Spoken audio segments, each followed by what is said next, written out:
The Hindu religion doesn't have this forbidding tone.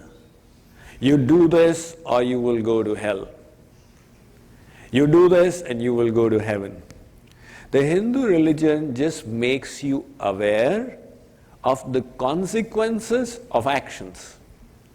So it doesn't forbid you from meat eating, but it tells you the consequences of what you eat. The Bhagavad Gita talks about 3 kinds of foods.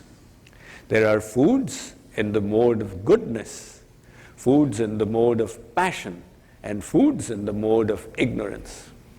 Foods in the mode of goodness are those, the natural stuff that God has created for humans, the vegetables, the fruits, the milk of the cow, the grains.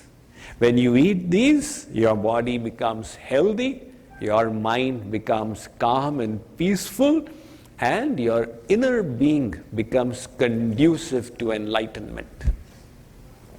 So you experience peace, contentment, and satisfaction through the mode of goodness.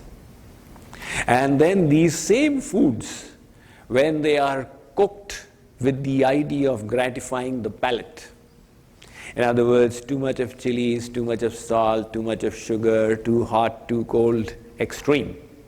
Now the intention has changed. I wish to enjoy my food. It comes into the mode of passion. When you eat foods in the mode of passion, this inflames the material desires. It sends the mind into a spin. I want this, I need this, I have to do that. So the person becomes agitated. And then the Bhagavad Gita says there are foods in the mode of ignorance. These are dry foods, these are stale, putrefied foods, intoxicating foods, and all the non-vegetarian foods. When we take these, it increases our anger, the inclination to violence, laziness, indolence, the darkness that envelops our soul. So the Bhagavad Gita and the scriptures tell us, look, this is the consequence of what you eat. Now you choose. But remember, whatever you choose, ahar shuddha sattva shuddhi, whatever you eat will have a consequence upon the mind and the body. That's the proper way of doing it, isn't it?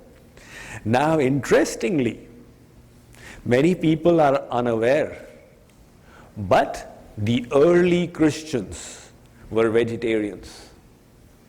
The history of Christianity informs us that the early Christians were vegetarians.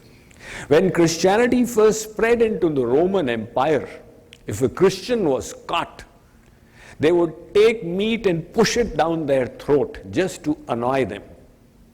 However, when it got adopted as the official religion of the Roman Empire, at that time, meat eating became allowed by the law.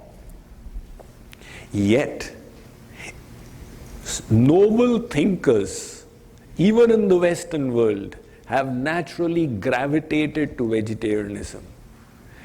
The age of Enlightenment philosophers in America, Ralph Waldo Emerson, Henry David Thoreau, they were vegetarians. Benjamin Franklin was a vegetarian. George Bernard Shaw, Bertrand Russell, Leonardo da Vinci, whose IQ was estimated at 230, one of the highest ever. They were all vegetarians. The early Buddhists, the primary teaching of the Buddha was vegetarianism. Right? Now, you don't find too many Buddhists following it. But that is the pure teachings of their scriptures. So Hinduism is not the only scripture or only religious tradition that talks about vegetarianism. It has been practiced around the world.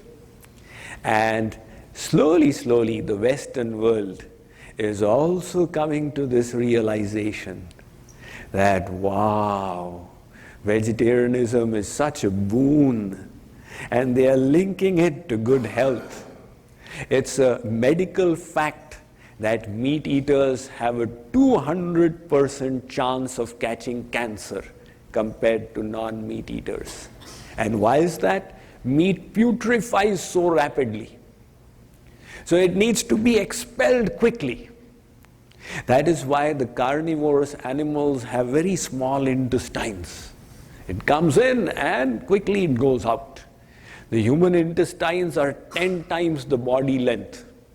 When meat remains in the system for so long, it causes disease. This human body was made herbivorous. It was not made carnivorous. If you see our teeth structure, we got molars all the way for grinding. The carnivores, they've got incision teeth, for cutting the flesh. They don't have molars. And humans have got molars all the way. The carnivores only do linear motion of their jaws. And the herbivores, they can do bidirectional and grind their food. So if you see biologically as well, we humans were made to be herbivores. Nevertheless, the Vedas say that it is a choice that you make based upon what your goals and aspirations are.